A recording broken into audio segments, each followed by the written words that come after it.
Well, hello everybody. I am Barry Stewart Mann. I'm based in Atlanta, Georgia, in the United States. I would say good morning to you all, but I know it's evening for many of you. I'm glad that you stuck with it all day, and it's great to see you here. I know I've had the pleasure of meeting many of you, and I'm delighted about that, and both virtually and some in person.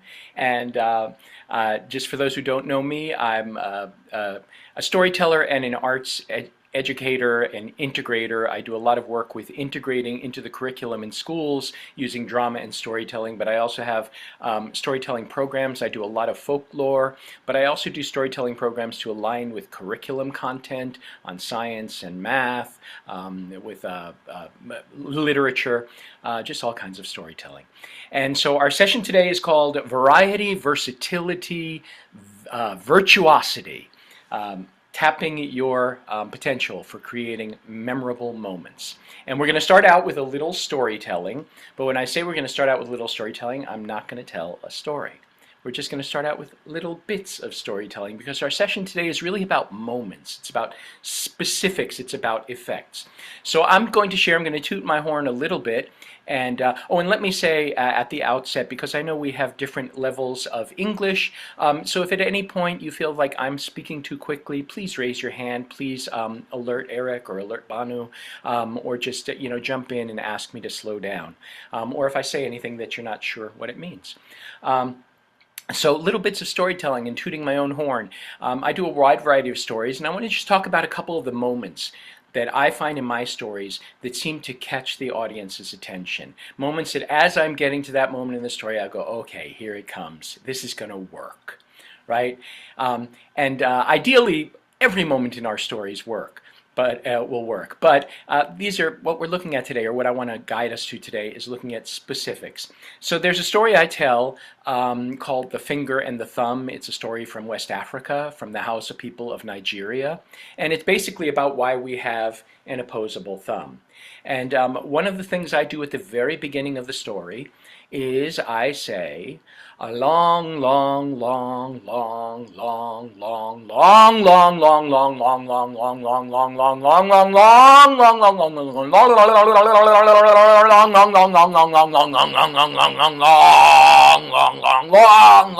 long, long time ago. Okay, I see smiles on your faces. That's what the 5-year-olds do. And this is just an example of kind of pushing myself. I push just how long I can extend that out before I absolutely need to take a breath. In the same story, I've developed a way to show the notion that the thumb used to be next to the fingers. And I say at the beginning of the story that the Hausa people of west of Nigeria, what is now Nigeria, talk about a long time ago, and I have them all hold up their hands, and I say, your hand is like my hand. You have 4 fingers standing up and a thumb to the side. Most people have hands like this. And I say that, but a long time ago, all that long time ago, the thumb wasn't to the side. The thumb was right next to the fingers, and the fingers and the thumb used to play together all the time. Okay, even that little thing where they all go, how do you do that? And then I guide them to do it with me. Those are just a couple of moments from that story.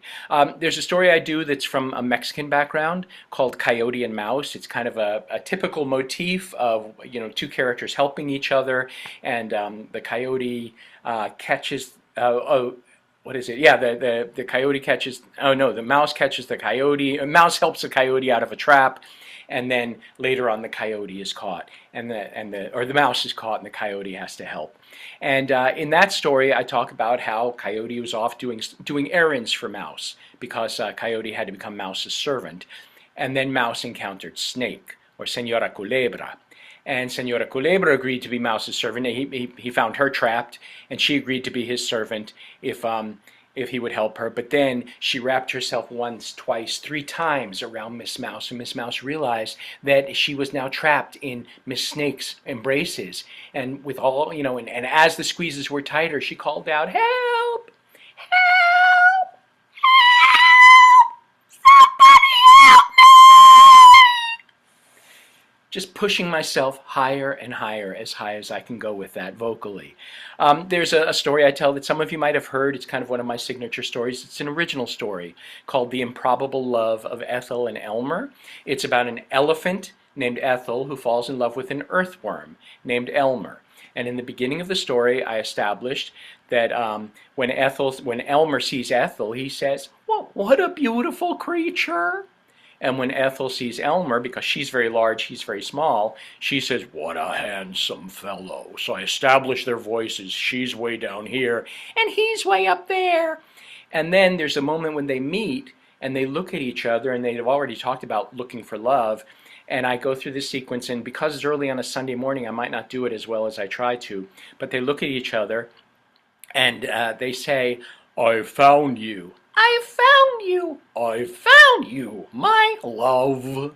And just that going back and forth is just that moment that I'm hoping people go like, "Whoa, that's something." There's a story I tell which is from Mallorca.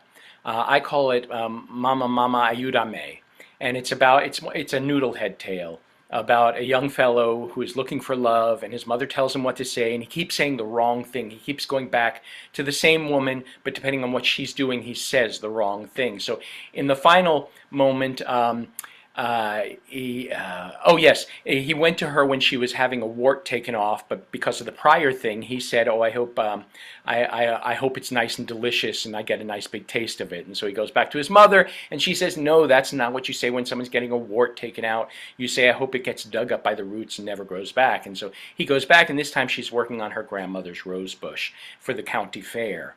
And when she tells him that, he says, "Okay, I hope it gets pulled up by the roots and never grows back." And this is a build through the series of things that he says wrong. And so I get to the point where she says, "Mikal, no, I don't want it to get picked up by the roots because it's my grandmother's rose bush. And why do you keep coming to me and saying these things? And Mikal, you keep saying these things and you're kind of driving me crazy. So please don't ever come back and talk to me again. Oh, and by the way, just in case you were even going to ask me if I want to marry you, the answer is..." And the chorus from the audience says, "No." And then there's just this moment of silence. And my face, turns ashen, and I say, with that, Mikhail turned around and walked away. The builds, the shaping of that moment. There's a moment in a program I do about the Cherokee people and their traditions. They're Native American people from where I live in northern Georgia in the southeastern United States. And I talk about a Cherokee and Chickamauga warrior named Dragging Canoe. And historically, he went to a great meeting, a council with the other Cherokee leaders, and they were basically sick and tired of trying to agree to peace with the United States government, with the settlers. And so in that moment he spoke, and I say, and he was very angry. And I'm doing this with second graders, and I say he was very angry, so get ready, because I'm going to tell you what he said. And then again, I just push myself to my limit. I say, "Whole Indian nations have melted like snow before the advance of the white man." Okay, I can't sustain that. Yes, David, I can't sustain that through a whole story. You wouldn't want me to. But I get their attention, and I get the moment. Then there's a folktale you might know from China, or I'm sorry, from Japan, Korea. I call it the family of fools. It's often called the mirror. It's the one where the husband brings a mirror back, and everyone in the family looks at it, but they don't know what it is, so they see.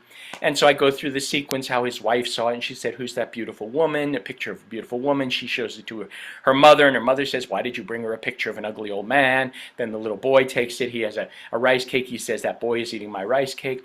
Anyway, so there's that sequence, and I say, and they were all yelling at each other, and they went, "Oh, you brought me a picture of a beautiful woman. Who's that wrinkled, ugly old lady? He's eating my rice cake. That's a angry old man." And just that kind of gymnastic movement, the vocal calisthenics of going through those characters, again, seals it.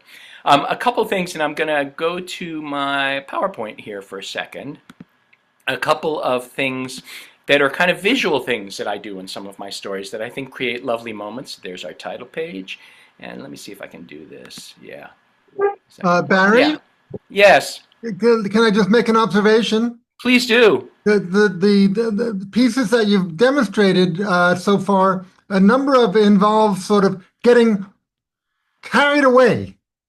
Yes. Do you think about that? What's your feeling about getting carried away? My feeling is that it's good on occasion in a story to get carried away because they go with you. The audience comes with us. And that's kind of what this workshop is about. It's giving ourselves permission and it's having the courage to go, the extra mile or the extra step or the extra, the extra kilometer. Um, so on that, does that answer your question, Eric? Yes, thank you. Yeah, it really is. It really is about going to extremes. And again, I mean, we all have our styles, and we all know there are great tellers out there who have their styles, and I admire so many people out there that I've learned from. But what I want to focus on today is just those moments.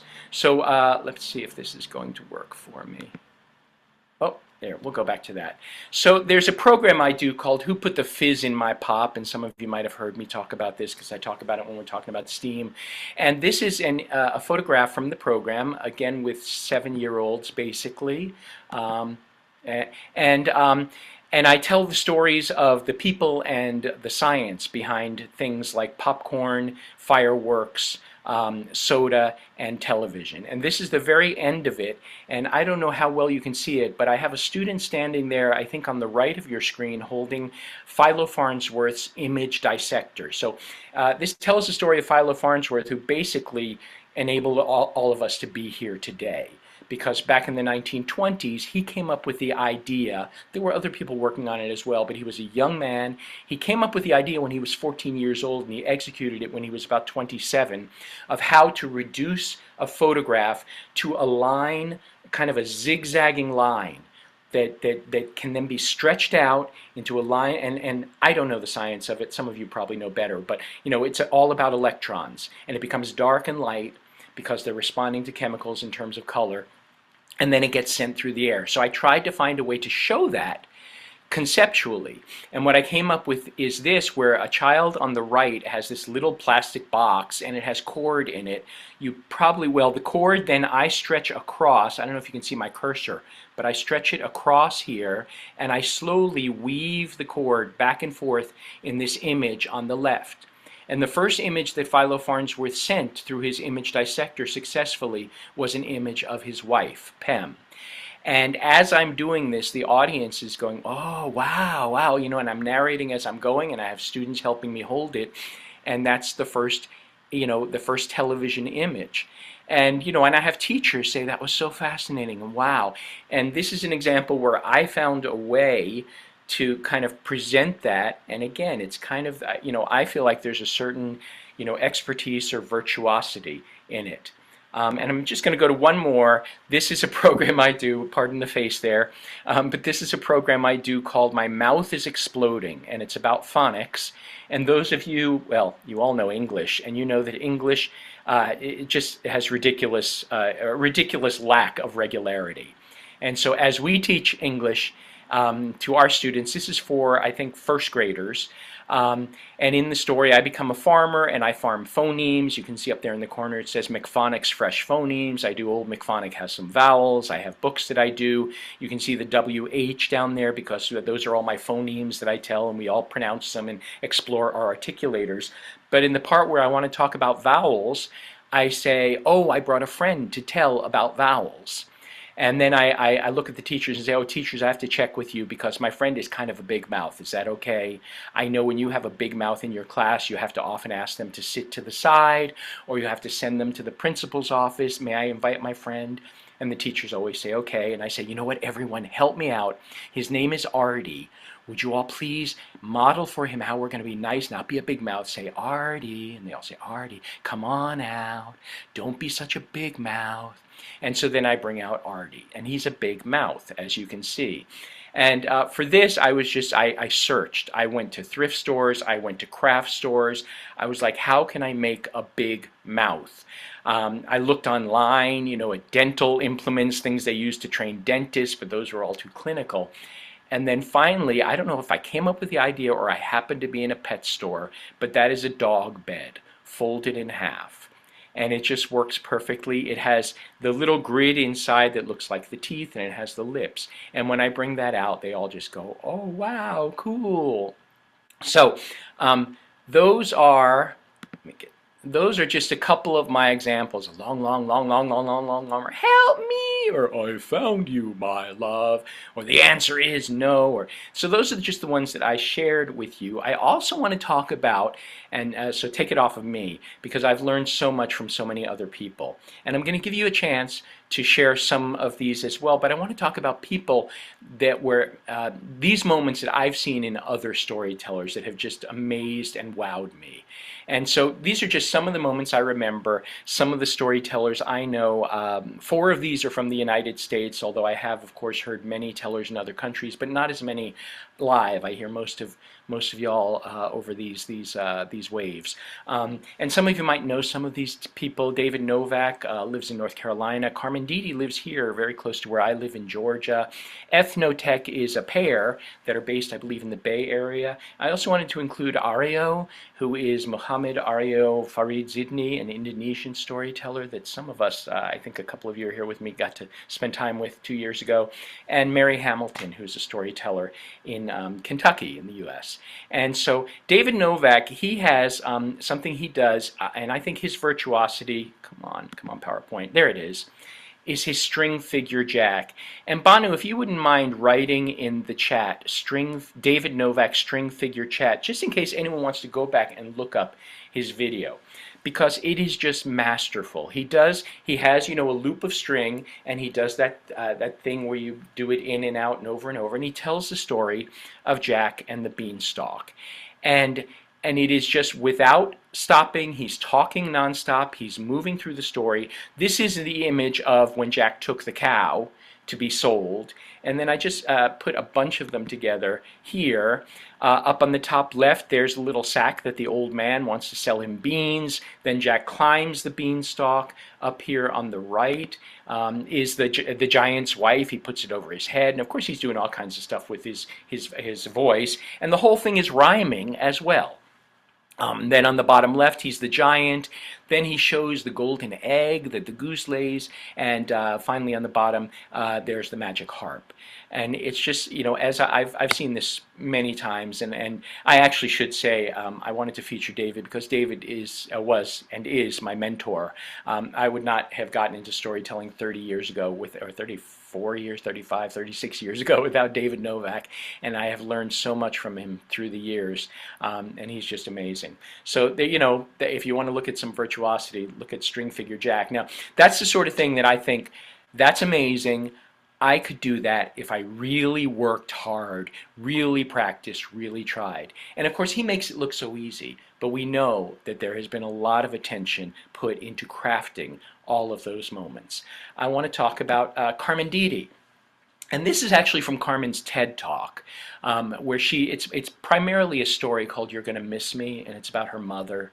And it's just an amazing story, and Carmen is amazing. Carmen kind of flips on a dime. And these are just two moments from early on where she's talking about, she's not in her story, but she's talking about storytelling. And the beginning, this one on the left, where she's describing her mother, and she has this phrase that takes about 2 seconds, but she just goes so quickly. 4 feet, nothing larger than the sum of her figured parts. You got me? And she does this little thing with her mouth where she goes, and she just creates this image. And then within a minute, I believe, she's talking about there are stories we tell to a group of people, there are stories we tell with friends, and then she has this moment where she says, and there are stories that we whisper into a Stygian darkness. She says, I'm not going to tell you that story. And she just brings it way down. And that's the sort of thing, like, I wish I did that more. I wish I could be big, be really small. So there's Carmen Didi, and Banu, if you wouldn't mind, put Carmen Didi TED Talk. And you might have to look up You're Gonna Miss Me, because I think she has 2 TED Talks, or a TED Talk and a TEDx, but this is one I just love and highly recommend. Ethnotech, Nancy Wang and Robert Kikuchi Ngojo are a team that do very choreographed, very precise, with movements, with gesture. So their entire performance is very kind of theatrical, dance-like, but all of those moments are just amazing. But each of them is really specific in its own way, and what they've brought is that specificity of style, of precision with each other, of synchronicity. And there are videos of them certainly available if you wanted to watch. Just a couple more people I wanted to mention. Ario, and this picture on the left is from when a number of us were a part of the under the Alamaram, the storytelling festival back in 2024. And this picture of Ario on the left is in Metupalayam, and Salmia, you were there, so you can tell me if I'm wrong. I think you were the only one here who was there, but I might be wrong. But Ario did this thing that I've never seen. He was telling what was a very simple story, but he talked about how it's going to be scary. And he kept saying, it's going to be scary. Are you ready? Okay, let's do a countdown. Let's count down from 3. Here we go. 3, 2, no. Maybe we should do a countdown from 5. And he did this thing with suspense that just drew it out. It had us on the edge of our seats. It was hysterical because he kept like stopping and going back, and then he'd stop and say, okay, let's count from 5. 5, 4, 3, 2. Wait a minute, you over there. Are you ready? Should we do more? Okay, let's go back. 5, 4, 3. Oh, wait. I have to make sure my shoe is tied. It was just hysterical. And then down here on the right, Mary Hamilton, she has a telling of Rindersella, which is a telling of Cinderella with spoonerisms. Chances are you're familiar with these, but if you're not, it's where you invert the first letter of 2 words. So it's Rindersella and her Stugly upsisters and things like that. You know, the Pransome Hints. And that takes, again, she makes it sound so easy, but you know that work went into that it's so specific and so careful. She also has a telling of Cinderella where she brings together 11 Cinderellas. I think actually I put Cinderellas all, I think it's Cinderella's 11. But she brings together 11 Cinderellas, and she moves swiftly from the Korean Cinderella to the Persian Cinderella to the Native American Cinderella variant, obviously because they've all kind of sprung up on their own. And that was a mastery in terms of the composition of the story. So let me see if I can, oh yeah. So before I open it up, because I'm going to want to just hear you talk about storytellers that you know that have inspired you and moments in stories that you know. But I want to be clear on how I'm using these terms. Okay, so variety, the quality or state of being different or diverse, the absence of uniformity, sameness, or monotony. This would apply to, monotony, it's right there in the word. We don't want to be monotone. We want to use the entire breadth of our vocal range. And again, you're not going to get up here for much of the story. You're not going to get down here for much of the story. But if you can go there, you want to. And I'll say, as an actor, I have also tried to apply this in my acting. When I'm in a play, I try to find moments where I can go to, all ends of my vocal spectrum. But this also applies to our gestures. Be aware of, are we using a variety of gestures? Are we basically standing the same way the whole time? Are we basically using our left hand the whole time? Are we doing just a simple over and over? So we want to develop that variety, and the other V that's not here is really vocabulary. Vocabulary in terms of movement, in terms of sound, in terms of words, of course. But we want to broaden what we bring to our storytelling. And we don't want to be uniform. We don't want it to be the same throughout, and that applies to pace, it applies to volume, it applies to all those aspects that we'll get to. Versatility, the state or quality of being useful for or easily adapted to various tasks, styles, skills, and I underlined some of the words that really apply to us as storytellers, that we want to be able to be versatile. And that means not only having the variety, but being able to move among the different styles, the different tones, the different moods, the different feelings, the different moments. And that's the versatility. And then finally, virtuosity. I'm using this in the sense of mastery and expertise, the exceptional ability, style, or skill, usually as expressed in the fine arts. Of course, we use virtuoso to apply especially to musicians, but it's mastery, prowess, expertise, brilliance. It's really that sense of seeing someone do something and just being amazed and in awe, and especially today looking at specific moments. Let me just see where we go. Okay, so what I'd love to, I'm going to get off the screen share and open up, because I'd love to hear if, as I've been talking nonstop at you, if moments have come to your mind. And I would love to ask you not to talk about moments that you do, because I don't want us to get into, a sense of promotion or one-upmanship. But I know that there's a great amount of talent in this room, and that you probably have a lot of moments like this. But moments from other tellers, and let's uplift our community. So I'm going to stop my share, and come on, stop share. Okay, and ask you if you have something you'd like to share. And if you don't mind, particularly, I see your hand up, and that's great, but if you don't mind raising your virtual hand as well, because I know we have a couple of pages, and that way it lines you up. So go ahead, Pratigya. Yes, the one thing that pops out to me listening to you is Donna Washington's Red, Red Lips.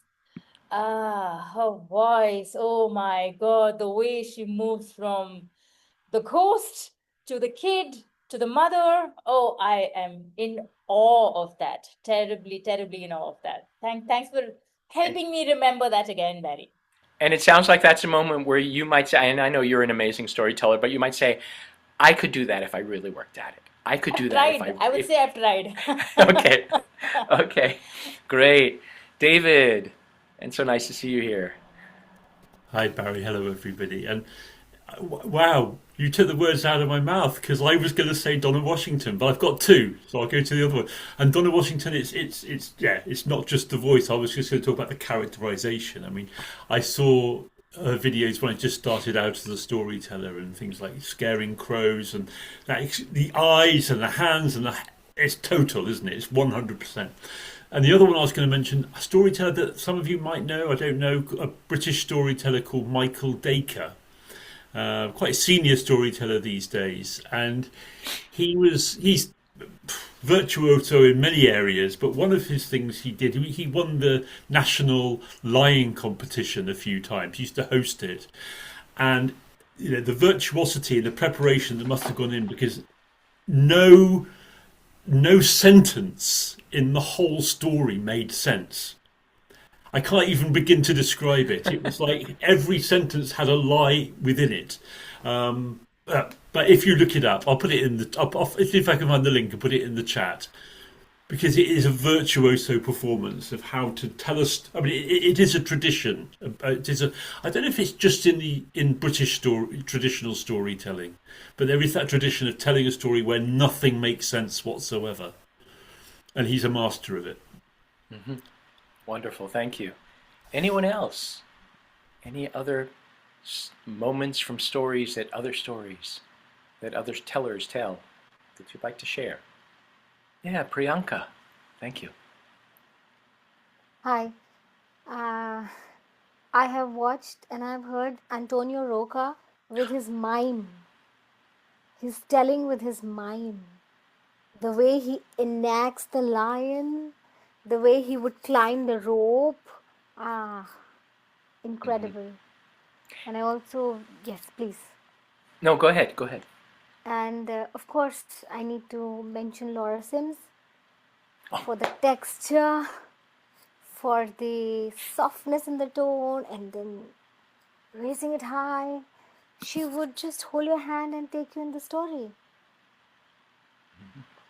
I appreciate that. Thank you, Priyanka. And in terms of the mime, I think many of us do mime or simple mime in our stories, and maybe this is a reminder or even a wake up call to say, don't just take it, don't do it cursorily, because that also can be something that when your audience is watching, they go, wow, that really, when you really take the pantomime seriously and really think about the size, the weight, and the shape of what you're doing. You look at what you're doing. You have your face expressing it. You take the time for it and add the specificity of movement to it. That can be a really lovely moment as well. That if you establish an object through pantomime from the beginning, that then it carries forward every time you refer to it. And I will allude to another performer who's a great storyteller and actor, but he's not in our community, but some of you might know him, Stephen Colbert.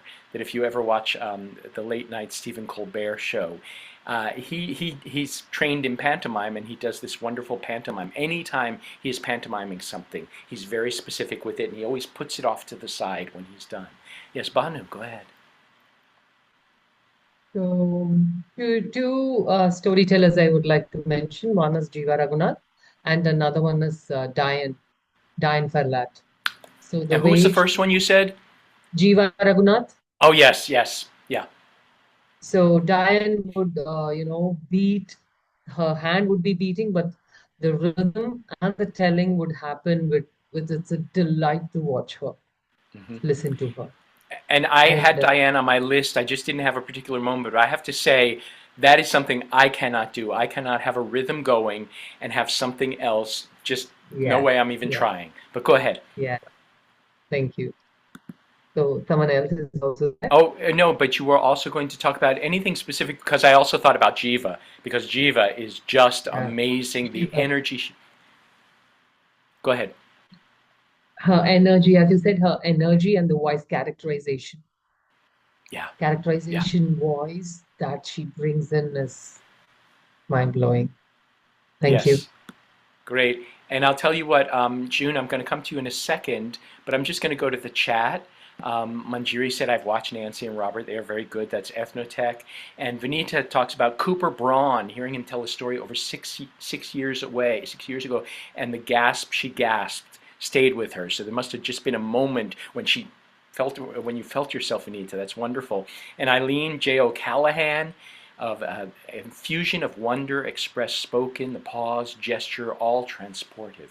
Yes, thank you very much. I'm J. I just O'Callahan. had I had something to share. Yes.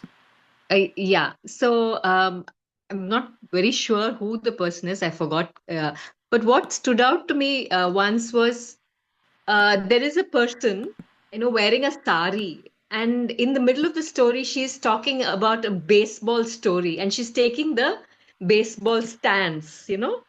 And that out to me, and I feel that was the moment which stands out because when you as a storyteller push yourself out of that moment, and make the audience visualize that story, which is so not connected to your culture even. Yeah. I mean, then that storyteller has just done it for me, being able to make me visualize something that is in the story, but it's not part of the storyteller, Yeah. culturally. I don't know if I'm making sense, but that's a moment that stands out for me. And even if you're not making sense, we see the awe on your face. And we appreciate that because we can identify. And Salmia, just while you're highlighted, do you remember what I was talking about with Ario at that school in Metupalaya? Yes, Yeah, yeah. absolutely, Great. absolutely. Okay. Thank you, June, for being so patient. Come on. I'd like to point out a Canadian storyteller, Bethany Ellis from Alberta, who does everything you talked about, the variety and Variety, what she does in versatility, her voice. virtuosity. Yes, everything. And last week she did a story which she wrote called Alone, which had us all in awe. So if nobody knows her, she's a Canadian storyteller, Bethany Ellis. Wonderful, wonderful. Pratigya, go ahead. I want to make best use of this platform and find a storyteller that I've been looking for. There's this one particular story that I had heard. Tilly. Tilly is all that I remember about this little girl who's worried about, very similar to the red, red lips of Donna Washington, a little girl who's worried about a ghost or something in her room. I had seen this as a very, very old picture. She was an African teller, that's all that I can say. And she was amazing. It was about how this little girl is scared about a monster being in her room, and she's going step by step, and at every step, how the story moves forward. And finally, the girl just laughs it out. So it's her who's fooling her mother about a monster in her room, which was never there. So, I mean, Oh, if the anyone story, knows that story, please put it in the chat or please send it to help me. Pratigya, Yeah, please. Tilly And is what I'm looking for. great. And Banu, do you have something else to say? Is your hand still up from before? No, I'm so sorry. I'm Okay, that's okay. So what I so want to many. do is hear what Divya has to say and mention a couple things in the chat, and then we'll move on. Okay, so go ahead, Divya. I was just going to add to what Banu was mentioning. I also had Diane Ferlat in my mind. And one particular thing that you mentioned about flexibility, I've seen a video of hers where she keeps shaking the legs as she tells the story. I don't remember which story that is, and that requires I mean, there's so much of coordination that needs to be done, and the legs are constantly shaking as she's talking and singing the story. That was Yes. wonderful. And the moment you said flexibility, I think that came to mind. Yes. Thank you. Yes. Yes. And so thank you for all those examples. And David talks about English storyteller Michael, that's Dacre, and a spectacular lie. And he provided us a chat, a link, I'm sorry, for what he talked about. And Judith is agreeing with Vinita about Cooper and Bethany Alice, which we mentioned, June mentioned. And yeah, and then possibly Jan Blake might be the one that Pratigya is thinking about. Yes, and yes, particularly Diane Ferlet does live in the rhythms. Okay, so I want to move us on, and let me just see where I am. Yes, so and I think as you're getting, my sense of this is that it's not changing your entire style. You know, you tell the way you tell, and you tell wonderfully, but it's how can you pump it up? How can you, in certain moments, certain effects, how do you identify those things? You know, and as storytellers, we want to be conversational. We want to be spontaneous. I think most of us don't memorize our stories, except they kind of set in through, you know, retelling. They find their rhythms, they find their wording. But there are those times that I do want to really think through how I want this moment to be shaped, and I want to practice it, and I want to be clear with it because I know it can have a lovely effect. So let me come back here, and thank you all for those shares. And so, you know, these are just some examples, and I have to move that. Yes, so these are instruments, tools, and strategies, and we've alluded to these, that we have our voice, we have our body, a movement, certainly gestures and the specificity of gestures, which gets into mime, our facial expressions. We all know, you know, we've probably seen it in ourselves, but we know seeing in others how expressive and how kind of elastic the face can be. And those, you know, and of course I don't want to spend the whole time with my face in a really exaggerated expression, but putting it in that expression at a certain moment, you know, can be very valuable. How we use language, you know, so a lot of times I'm just kind of telling the story, but there are times when I want to really use this particular turn of phrase in a particular way. Obviously using props, using music, the way, you know, those of you, I should say, who are musicians, the way you weave your music, your musical instruments, the way you weave song into it, and I've seen so many examples of that on this platform. And then in terms of language, we have, you know, a whole variety of rhetorical flourishes, you know, the use of repetition, which of course we use a lot, especially in our storytelling with children, but there are ways that we might kind of heighten the effective value of it. Contrast, so there you saw that contrast in the "I've found you, my love," you know, that catches the attention. Creating balance within our story there, where there's this and then there's that, and this and there's that. Of course, surprise, you know, surprising. I know there's a story I do where I incorporate a moment of surprise that always catches them. When I do the story of the rooster who is going to his uncle's wedding, and he's thinking about should he peck the grain of corn, and he decides not to, and then rather than saying, but as he was thinking, I say, you know, but as he was walking away, he thought about it, and he pecks it. And it just always catches them. Certainly builds, and this is where as you're building, you can build it even higher and higher, or wider and wider, or stronger and stronger, or quieter and quieter, or lower and lower, or higher and higher. And this is where the audience will then be pulled in because, oh my God, is he going further? How? Where is he going? How? You know, where's that going to end? Certainly exaggeration and suspense. So these are some of our rhetorical flourishes. So what I'd like to do now is we're going to do a couple of exercises. And so this is an exercise that I call vocal exploration. And if you are from a theater background, you've probably done this. But it's where you explore your pitch, your volume, your pace, your articulation, your breathiness, your nasality, your gutturality, by using a phrase, just a random phrase. And so I might use, you know, it might even be, Mary had a little lamb, its fleece was white as snow. And so I'm going to do this. And when I do this with acting students, some of them are sometimes horrified, or especially if they're not actors but kind of lay people in a community course. So I'm going to do Mary had a little lamb, its fleece was white as snow. Or I could do a line from a story as well. Once upon a time, why don't I do that? Once upon a time there was a woodcutter who lived high in the mountains. Okay, so as I do this, I'm not going to worry about the meaning of the words. I'm really just going to explore what my voice can do, and maybe get to the point where I hear my voice do things that I don't do that often, and to think, how can I pull that in? And again, that's kind of the extreme and the courage. So here I go. There once was a woodcutter who lived high in the mountains. There once was a woodcutter who lived high in the mountains. There was once a woodcutter who lived high in the mountains. There once was a woodcutter who lived high in the mountains. There once was a woodcutter who lived high in the mountains. There once was a woodcutter who lived high in the mountains. There once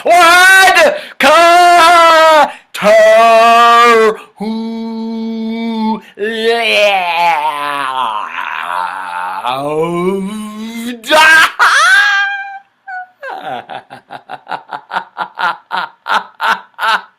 high in the mountains. There once was a woodcutter who lived high. I'm going to stop it there. You had enough of that. But what I'd love to do is to invite you, muted, and to go ahead and try that on your own. Go ahead and try that on your own. Choose a line, maybe from a story, or if you want to use a nursery rhyme. And I'm going to flip off of this. I'm going to flip onto gallery so I can watch, and just do it on your own and explore.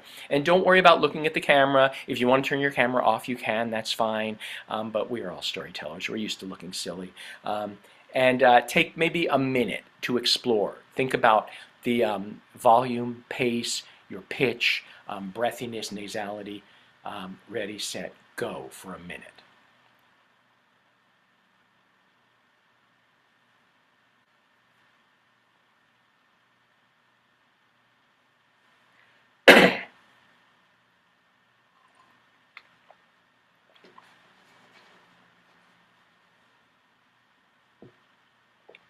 Keep pushing yourself. What else can you do with it? Have you been as high as you can be? Have you been as breathy as you can be? Have you made some very sudden movements from one tone of your voice or one aspect of your voice to another one? Again, it's not about saying this one phrase 8 different ways, but it's about saying each syllable differently or each word differently.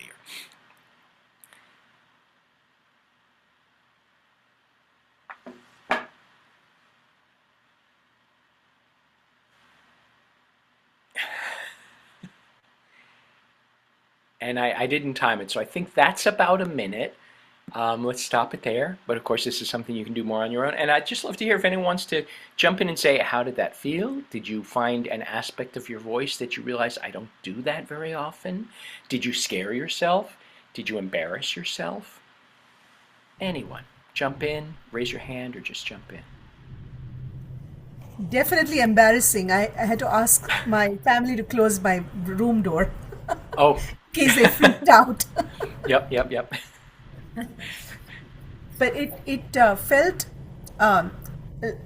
it felt like my mouth was enforced to become free, if that makes sense. Mm-hmm. Yeah, I think part of that is giving ourselves permission. Let it go, let it go. Yeah. Someone, Renu, did you want to say something? Yes, I found it very liberating, Barry. I've got my daughter sitting right next to me and she's looking at me like this because I was screaming and shouting and coming down, coming low, coming high. I was not embarrassed at all. I enjoyed myself. Thank you. That's one. And I just want to say, you know, for having Renu here, having Shraddha here, that I know you do this all the time, you know, but for all of us, you know, we're constantly developing new stories. We're constantly telling stories we've told for a long time, but we can always improve, you know, so I don't come to you with saying, hey, everyone, as if you're basic and never done this before, but hopefully it's a good reminder and might open you up to things. I'm just looking in the chat here. Let me just get to this, that we had a couple of comments. We had Vinita said, oh my God, and Shraddha said, whoa. And I love saying it breathily, very nice, and that might be a part of your voice that you don't use. And you know, and how can you get there but still be big enough for an audience to hear you? Oh, Moira has no voice. Okay, Moira, thank you for just listening. And Pratigya, you felt like stretching your mouth muscles. Yes, wonderful. And yeah, good, David. I'm sure you do it all the time. Yes, go ahead. I'm sorry, someone wanted to say something? Yeah, Soumya here. I just had a moment where I'm thinking that I have too many expressions on my face, and I think I need to do the opposite with this exercise. Yeah, yeah, that you might need to do that, and that's fine. And then it's like maybe you're just thinking about how you're slowing it down, or how Hmm. you're really committing to a certain expression that will kind of last for a Hmm. while, you know, so that it's not changing as often, maybe, or it's not quite as extreme. But very good observation for yourself. Good. Any other comments? Okay. Then what I'd also love to do, oh yeah, and Debjani, do you want to say anything?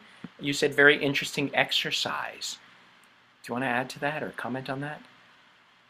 And I know I you just have loved it. you have great variety Yeah, and versatility, so I know you're yeah, there. it made us understand like what is the range of our voice and how can we play around with the same one dialogue, how much we can play around. Suppose I'm role playing Yeah, within thank you. this. Yeah, thank you so much for that. Good, Shweta, go ahead. Yeah, just a little addition. So it was not just range of voice for sure, as Devjani said and as you demonstrated, but also watching you, the way the mouth was moving, and someone else said that, freeing the mouth, using the tongue either in or out or sticking it out or tongue in cheek or the different ways. There are so many permutations and combinations which I had not thought of before. Yes, and So I saw Banu, I saw your face in ways I have not seen your face before. Yes, Banu was trying some of those. Yeah. And those can be wonderful for creating our characters too, to think about not just our character talks higher or lower, but just a slight adjustment that maybe you put your tongue in front of your teeth, behind your lower lip, and then that becomes the way the character talks. And it's a very different feeling because to do this, I have to slow down to make you understand what I'm saying. And I've never done that before, so thank you. I also want to just acknowledge, and I hope I say it right, Anamika, that your son came running into the room to see if something was wrong. Good. And I'm sure there are freeing the mouth exercises. I don't have a standard for that, Vanita asked, but I certainly feel like, just being aware of all the articulators, the lips, the teeth, the tongue, the cheeks, the jaw, your upper palate, your nasality, whether you're holding your nose to be nasal or you're finding the nasality without holding your nose. But there are all those things, the guttural, and how can you go down here and still protect your voice. Okay, great. And I want to move on to another one, and that is going to be, let's see, and this is gibberish gestures, I'm calling this. And I find I have not paid as much attention to this myself as I probably should in terms of watching videos of myself. But I have paid attention to it in terms of being mindful about varying my gestures and about having life in my arms. And I'm thinking of a storyteller I know here in Atlanta who's a wonderful storyteller, but she tends to have her right hand with the elbow bent at the hip and her right hand just kind of in front of her, no, her right hand hanging down and her left hand with the elbow bent and her hand out front and her palm up. And so she tends to do the same gesture a lot. And I think this is something that we might not be aware of. And I'm guilty of this because I try to pay some attention, but my gestural life is not something that I curate very specifically. But to be aware that in terms of our gestures, and especially thinking about our frame and the upper part of our body, we have our arms, we have our hands, we have fingers, our shoulders, our elbows, we have pantomime that comes into it, and facial expressions as well. So what I'd like to do now is to ask you to do this. We're going to do the same thing with our gestures, and I will kind of show you what I mean first to model. So I'm thinking about, and David, I saw you doing some of this already, when you were vocalizing, because you probably cannot vocalize without physicalizing.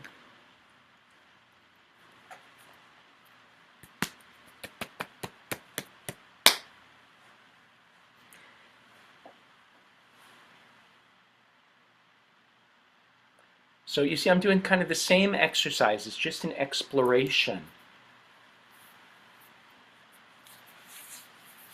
what the, and how could this be part of a story? How could this be part of a story?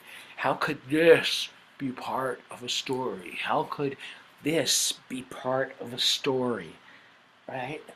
And of course, I'm not going to just do it gratuitously. Oh, I have this thing, now where do I put it in? But if I expand that, and as I was saying, the friend that I was talking about, she tends to be like, and then this, and then this, and then this, and then this. And he said, and she's a wonderful storyteller, but then the lion came out, and the lion was walking, and not even that, and I think a lot of us have a limited vocabulary of gestures that we tend to use a lot. So to think about, are you getting your arms up? Are your palms down sometimes and up sometimes? Are your hands together sometimes? Are they together all the time and you need to branch it out? And there's, again, that concept that we've been talking about pushing yourself, finding the courage, expanding. So what I'd like to do, and I'm just doing this randomly, is to divide you into two groups. We're not going to breakout room, but I want people to be able to watch. Okay, so, and I hope you're not self-conscious about this, but I'm going to say, just using the English alphabet, if your first name starts with a letter from the first half of the alphabet, that would be A to L. Okay, so Judith and David and June and Karen and Kausar and Banu, I would like you to do this exploration, and if your name starts with a letter in the second half of the alphabet, just watch, so that you can take it in a little bit. And give me a thumbs up if y'all feel okay with this, or if you feel like this is going to be really self-conscious inducing. I want this to be a safe and comfortable space, okay? So why don't we just take maybe about 30 seconds, 45 seconds. So A to L, go ahead and explore your gestural vocabulary. And again, challenge yourself to do things that don't feel like you. To be hard when you tend to be soft, to be rigid when you tend to be smooth, to go up and down, and obviously we're in these Zoom frames, to use your hands in different ways. Nice. And those of us watching, I love those hands over your shoulder, Kausar. That's an interesting one. June, hand over the face, covering your eyes up for something. Jeff, moving your hands, ringing. David, coming closer to us. Wonderful. Debjani, those flowing hands. Yes, and how we make contact with ourselves, with our face. Being sensual in that way. Great. Let's all give them some applause. Thank you very much. And now, the M to Z folks. Can you go ahead and let the A to L folks watch you? So Shweta and Priyanka, go ahead. See fast motions, how you're looking at fast motions, yep. Hands at what happens when you put your hands in front of your face. Your arms going out and coming back to you. I see Salmia doing that. Yes, Mona, nice. Good, Sophie, arms going back and forth and up and down. Make sure you're exploring different paces, different speeds. Come closer. Those two fingers, Renu. Interesting. Right. Framing your face in certain ways. All right. Thank you, Petla. Nice. And let's just stop it there. Give them some applause, please. And I'd love to hear anyone want to comment on either how you felt or what you saw. And of course, because we are supportive here, I don't have to say this. If you want to comment in a positive way about what you saw someone else doing, please do not say, I was watching so-and-so and she wasn't doing very much at all. It wasn't very interesting. Okay, but you know that. Pratigya. I found it more fun and interesting to watch than try it on my own. Maybe I got a little conscious, but it was fun to watch, of course. Maybe I need to try this some more, or if I have a story in mind, maybe it's easier to work on it, but I was a little lost for myself, but I enjoyed watching it. Yeah. Great. Anyone else speak up? Salmia, Indian storytellers use your hands a lot. Yes, of course, and I imagine this comes from the dance traditions.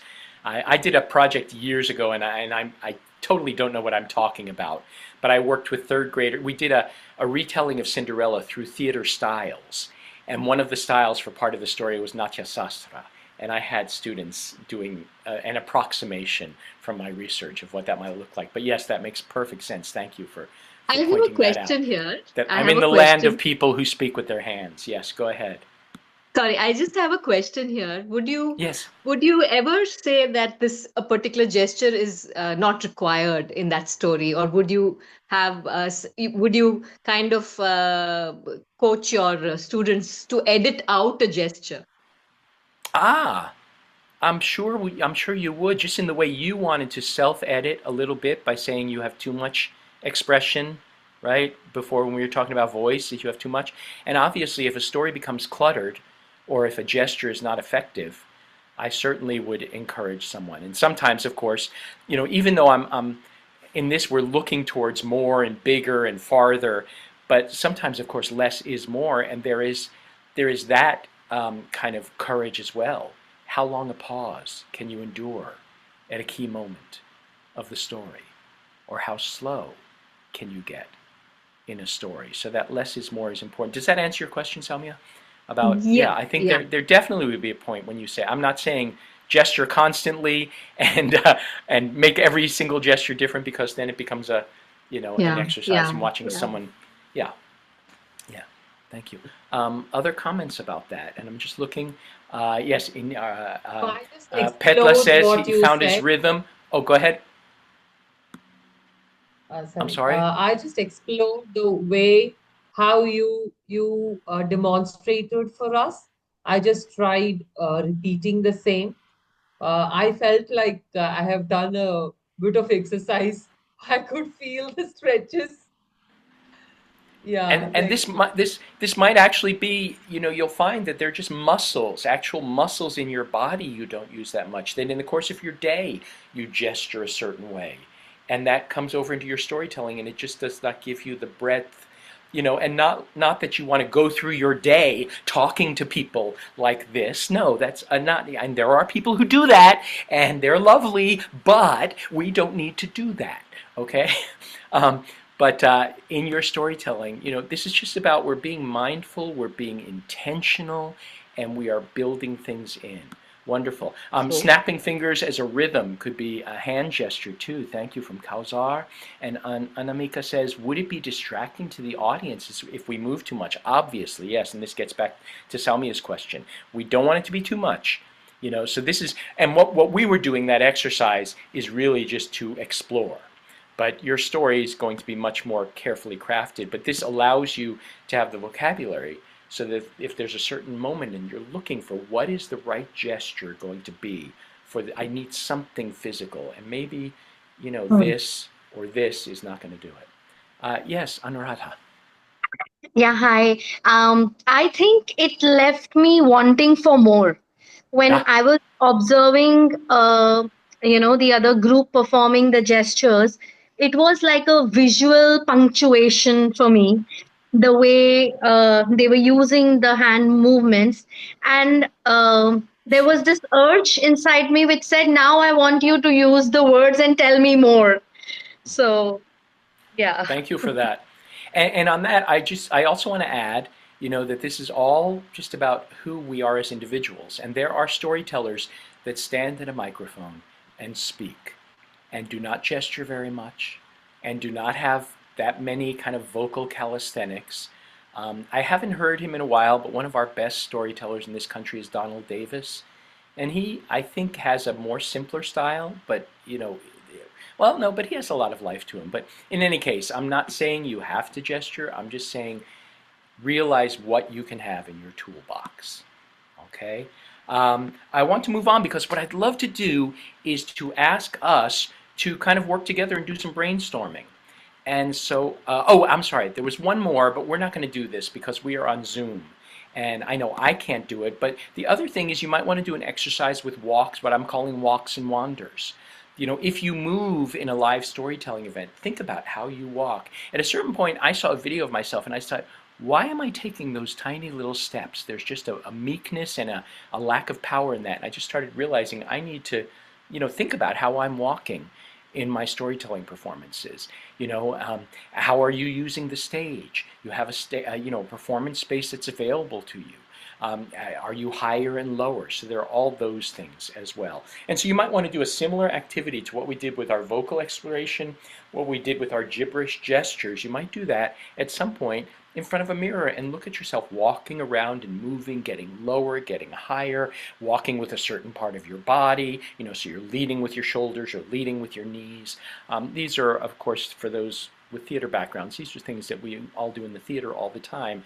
And not that your storytelling has to be theatrical, but again, fine, what can I do? Maybe there's a character that is going to be a little less in the voice and that you're going to find a walk to it, or a certain body part that has a certain movement to it. So what I'd like to do is to look at a story together and choose a tale, brainstorm possibilities, and again, looking at moments, like what moment in this story could I craft in a certain way, because I call this crafting memorable moments. How would I craft a moment, including all these things we've talked about, voice, body, gesture, movement, balance, shape, builds. How would I craft a moment in the story? And so what I've thought of is 3 stories. And this is where culture comes into it. My first impulse was to say, oh, well, it's easy to do an Aesop's fable. Everyone knows Aesop's fables. And then a voice inside my head said, oh, well, wait a minute. That's very Western. I'm going to be here with a lot of people in Asia. And so then I thought, well, maybe a Jataka tale. And then I thought, well, wait a minute. Is that going to ruffle any feathers? I don't know. Do we have the right to do that? And so then I thought, well, maybe a Buddhist tale. So I have 3 stories prepared. And so there's the mischievous dog, the talkative turtle, and the heavy load. And some of you might know these stories. So I'm going to come off the share and just ask for maybe a vote. If you would like us to work with the mischievous dog, which is an Aesop's fable, you would put a number. You would just hold up your finger for number 1. The talkative turtle, which many of you might know, hold up a number 2. Or the heavy load, which is a Buddhist story, hold up a number 3. Okay. I see a 3. I see a 2. Number 1 is the Aesop's fable. I see a 2. Shweta doesn't care. Divya says 2. You know what? My impulse was to go with number 2. And so I think we're going to do that, if that's okay. Okay, so what I'm going to pull up now is basically the skeleton of the story. And of course, this is a folk tale or a traditional, well, it's a traditional story. But so I'm going to go there and there. And so you might know a slightly different version, and I hope I got this right. I think I took it and I distilled it down. But basically the story is a turtle befriends 2 geese in a mountain pond. The geese invite the turtle on a journey. I've heard it where there's a drought, and so the geese are going to another place, and but the turtle can't go to another lake. The turtle says he can't fly, and he walks slowly so he can't get there. So they come up with a plan to hold the stick in their beaks, and the turtle will hold the middle in his jaw, but he must not open his mouth. I've also heard it where the turtle had the idea. So there are different versions. The turtle's excited, so they get set up and they take off. The turtle's having a great time, but is careful to keep his mouth shut. As they're passing over a village, the people below are mocking the turtle. I've heard it, I think, or read it, where they're saying, oh, aren't those brilliant geese? They came up with the idea to help the turtle, and the turtle gets upset because it was his idea. Or they're saying, look at that funny turtle. Whatever, the turtle is offended, gets mad, opens his mouth to reply. And as he replies, as the voice comes out, the turtle falls to his death. And in the end, the geese are sad. If only he'd kept his mouth shut. So those are different moments in our story. So what I'd love to do is to leave this up and to give us, to maybe take about 30 or 45 seconds or a minute to just give everyone a chance to look at this and think about where would you put in a moment? Where would you think, I'm going to craft a moment that's going to have a certain polish to it, or I'm going to push myself a little further. I'm going to have a build, and I'm going to use my voice in a certain way. And I do want to take this past, like, well, I'm going to make my voice like this for the geese and my voice like this for the turtle, because we all do that all the time. But a specific moment where, and maybe it's not something you're going to do, but maybe it's something you think Diane Ferlat would do, or Donna Washington would do, or David Novak would do, that where you could see a moment in this story being crafted to have, kind of a life of its own, and to leave the audience just, on the edge of their seat. So I've been talking through most of that 30 seconds. If you want, you can make notes for yourself on it. And and I'm going to come off the share. I'm imagining that a lot of us kind of know this story well enough, but if not, we can always come back. And so what I'd love to do is just kind of a brainstorm of moments. And I'm thinking there might be a moment, toward the end of the story where I could build in what are the people saying as they look at the turtle and going back and forth between this and this and this and right, of the turtle wanting to say something and the people, and could I do a parallel build in that? And I'm identifying for myself that's not something I can just kind of improvise. I can't do that spontaneously. I would have to build, decide how many iterations have to build in my voice going back and forth. So that's an example. Anyone have any thoughts? And it could also be like, well, how would you do such and such? And we'll pick the collective brain on that. May I just say Yes, something, Barry? of course. So when I do this story with Yes. very small children, so I repeat that. I build more on that part where this stick, the turtle is holding the stick, and on both the sides the geese are there. So maybe I take a pencil or something, and in between the turtle, and these two are the beaks of the geese. Okay, so turtle being talkative,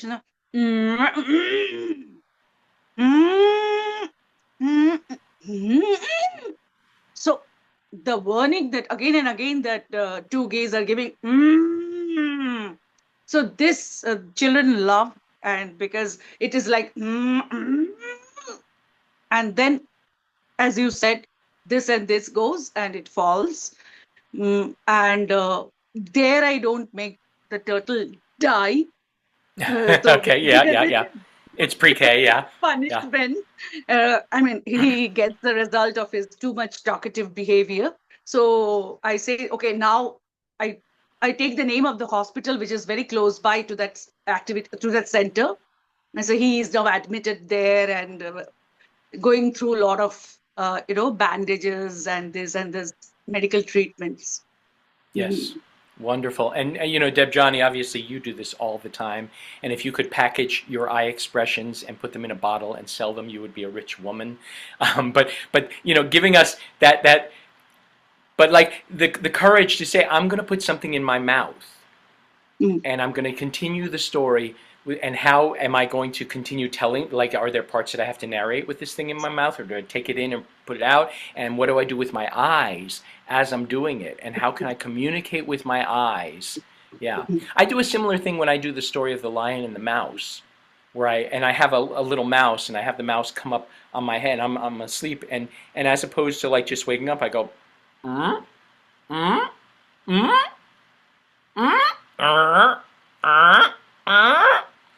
and they just adore it.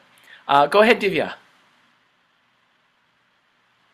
So I probably think of how they arrive at the geese holding a stick for the turtle to hold on to. So probably that would lead to the point where that idea is zeroed in upon. So they'll say, you can sit on my wings, and then that doesn't work out, and then he'll say, you fly and I will walk slowly, and then that probably doesn't work out. And then it kind of can entail a lot of things till they maybe one or two, till they hit that idea where we can then hold, and then you can hold on to it. Something like that. Nice. And I think what you're getting into here is I think there's a crafting of the physicality of how are you communicating, making it clear to the audience what each of those looks like, given that you just have this human body with arms. And but to make it clear as they're thinking through, and maybe you're thinking through other possibilities. He's going to hold on to their tails, with their beak, and then they talk about their feathers could come out, and how do you craft that sequence? Great, Shraddha. Go ahead. I'm wondering if the entire story can be a combination of a few words along with miming, and then a play between the two of those. Wow, talk more. is you establish that this particular action are the geese, and this action you're establishing that's the turtle, and then kind of have a play between, those characters and move the story forward like that.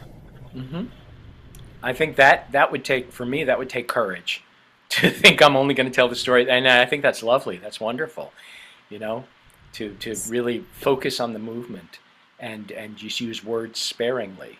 And that is a great welcome to a lot of listeners, especially, I don't know about you, but I work with sometimes with audiences with English language learners, or I'm sure you might have other language learners who have limited English. And so given that we're a very verbal art form, that can sometimes shut them out.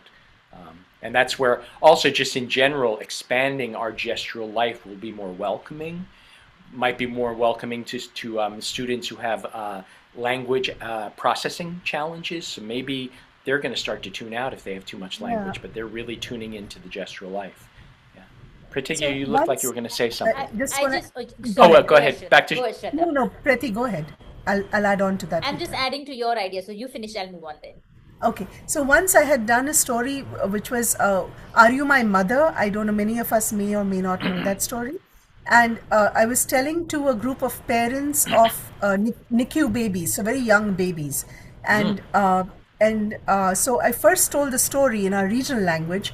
And then I said that since the baby is in your arms, the voice and the words are of course important, but also your facial gestures. So that's when I told the story, because many of the parents didn't know the story. So I told the story and then I repeated the entire story, but only in mime.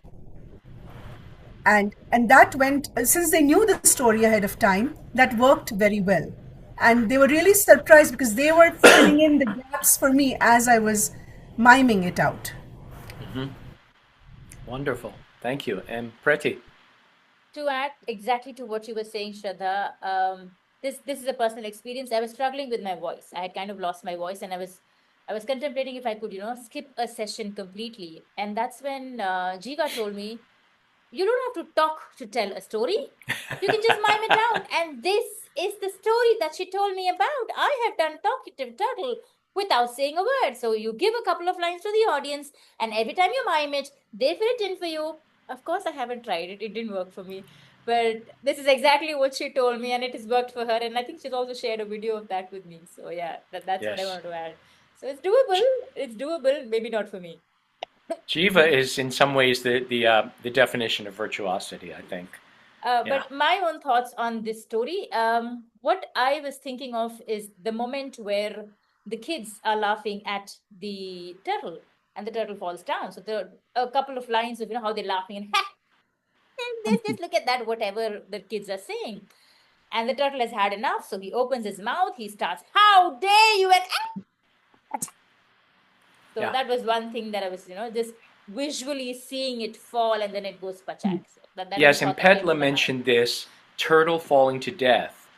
And to really think through, I think what you're saying, Preti, is to really think through, if this really happened, and he opens his mouth to talk, and to show the moment when he realizes, oh no, I screwed up, and then to hear how the voice transitions from the anger to the terror, and how you're conveying that with the illusion of falling through space, because you can't do that, and what you're doing with volume, and what you're doing with pitch, and what you might be doing with some kind of vibrato.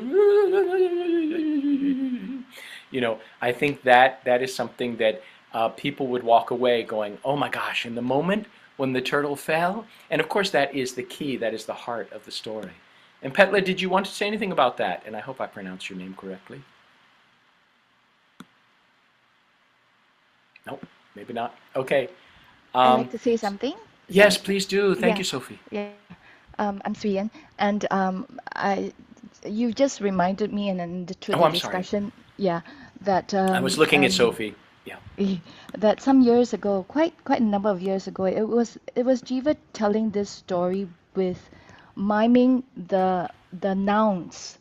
So turtle, the pond, and mountain, several nouns. Goose. Yeah. And it was very good. And then I applied it with Chinese language. And I did it in a class where they were non-Chinese speaking, and it was very effective on learning the language mentioned. Yeah, so it Thank just you. what you discussed reminded me of that incident, and so long ago that I did that. So I think it's a good way to start doing this, because for using this kind of method with people who have a second language, it would be very helpful. And thank you for that reminder. I don't think I've done that, and I think there are times when I could do that more effectively and just establish this is the word you say, and then when I get there, I'm going to do this gesture. You say that word, and it gives them all practice in saying it. Now, Sophie, Yeah. and then to Petla. For children from 8 to 12, I'm sorry, I keep saying that I explain more about the character of the turtle, that it gives, always it is sensitive to the opinions of people. So, see, to consider whether it is opinion or a fact. And the birds tell the turtle not to react, but even then to respond and not to react. But the turtle hasn't heard and it reacted, and it fell down. So that is what I would say. Sounds like you take it into almost a more, you broaden out the social and emotional learning Yes, aspect of the story because yes, you really bring it to the front about self-regulation and self-control.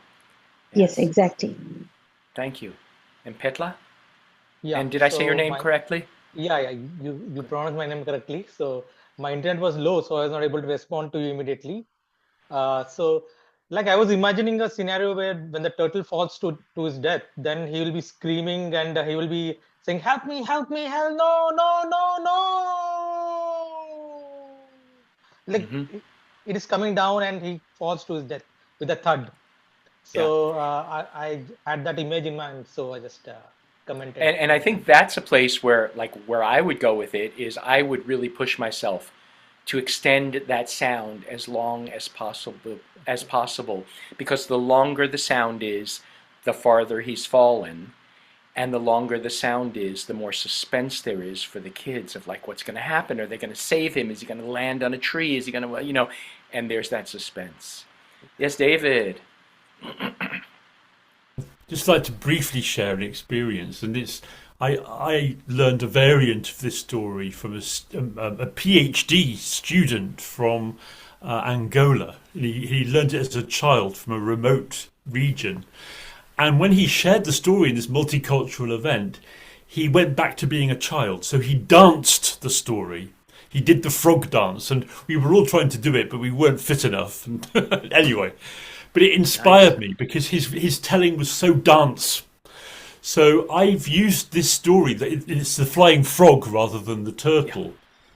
Exactly how Sui Yen mentioned and you mentioned in language teaching, where I get the students standing in a circle and I tell the story very, with all of this extreme that we're talking, because this story suits it, doesn't it? Mm-hmm. And then the students repeat each section after me, and it's all about disinhibition. It's all about letting go and experimenting in the target language. And then we do it again, but this time we do it chorally. So we're all telling the story together. And then even by the third time, they're split into groups and they're all telling it chorally in their groups because it's a great, simple, you can take a story like this and tell it like Schrader said, with a huge amount of miming, and the language can be incredibly simple. So I think this is a great illustration of that, and I think it brings in all of what you've been talking about, this exaggeration, which you kind of need to rehearse if the Yeah. first time you do it. Yeah. And David, I just want to say, well, I'll come to you, Banu, in a second, but I just want to say I've been focusing on V words, our virtuosity and variety, but I guess being David, you had to bring up two D words that I think are very important. One of them is dance. Of course, if you're a dancer, how you bring dance into it is another one of our kind of our strategies or tools. And the other, I love that word disinhibition, that we are disinhibiting ourselves, and in so doing, we can also, those of us who do participatory storytelling, we disinhibit the audience. We let them, feel freer. Oh, Banu, you had your hand up, yes? Go ahead. Yeah. Oh, I'm Yeah, sorry. sure. Before you do, before you do, we have about 7 minutes left. So after Banu, I'd like to just open it up if anyone else wants to share a moment from a story you tell, not telling us, but just describe a moment that you've crafted that you think fits kind of this profile of what we've been talking about, or just any other general comments or questions to finish us off. Go ahead, Banu. So I have a question. When you said you'll be stretching your voice for the fall of that turtle, you'll be elongating or stretching as much as you can and as much your breath allows you. So in that way, we'll have to match the action as well, right? From then you have to start from a place very, very far if you want to really stretch. So by the time the physicality of falling happens, and your voice should also end. So how do we do that, or how do you do that? I don't know, Can you please because tell? I don't tell this story very often, and I haven't done. But I also am thinking about, would I want to shift from embodying the turtle to making the turtle my hand, so that I could show that movement? I don't know. Or maybe it would be, and maybe I do it like this, that the turtle was holding on, holding on, holding on, and said, and looking down and said, no, and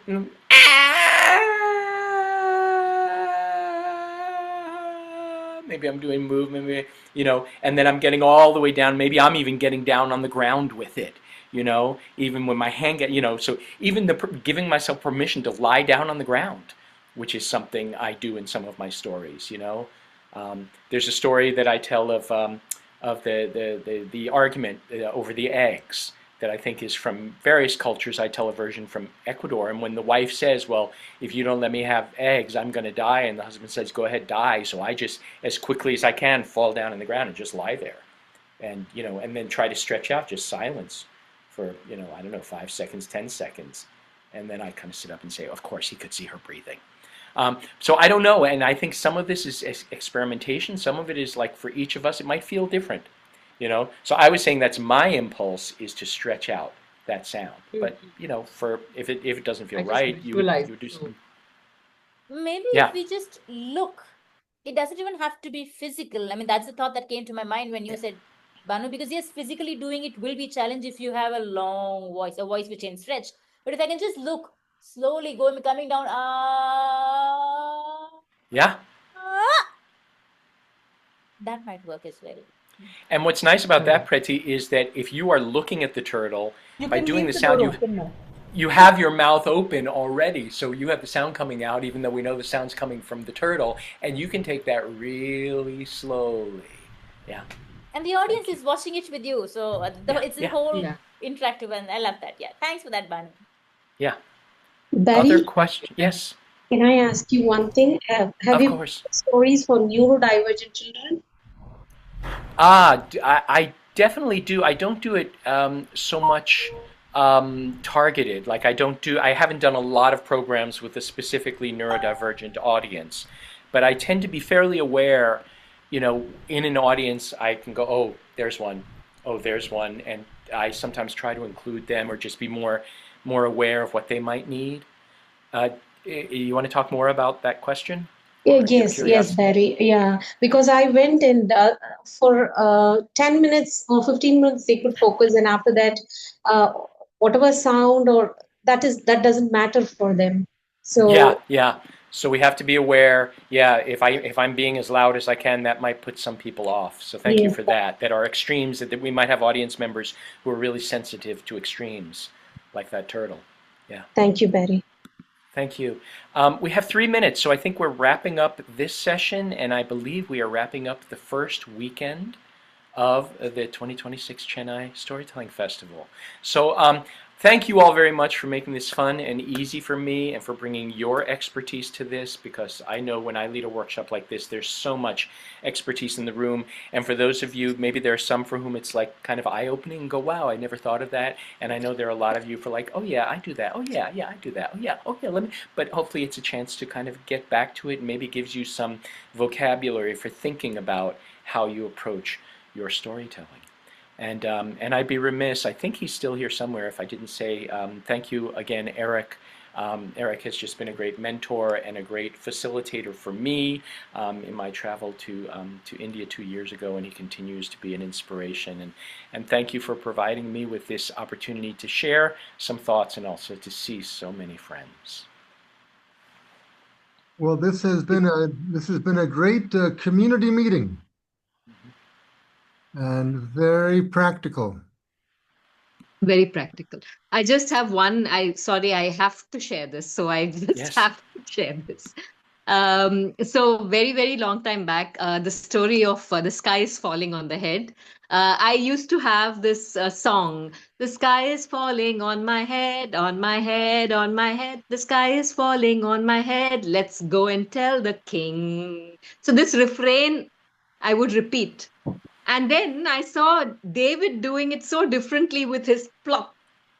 And that gave me a different way of doing the same story. So I just wanted to say that the same story, and we can keep trying out different ways to do the same story is also another way to exercise this whole this thing. And I love David's way of doing plop, and I watched all his videos just to get to experiment with different ways of telling. Yes. And I should say David could have led this workshop and probably more expertly than I, but yeah, no, I appreciate you being here. No, And thank you, not- Banu, for Not at all. I've learned a Yeah. huge Thank you, amount, Barry. Barry. I Thank think you. you're the virtuoso in this Yeah. field, and I And I'll point appreciate out you. Banu put my website and my email, so feel free to reach out if you have any questions.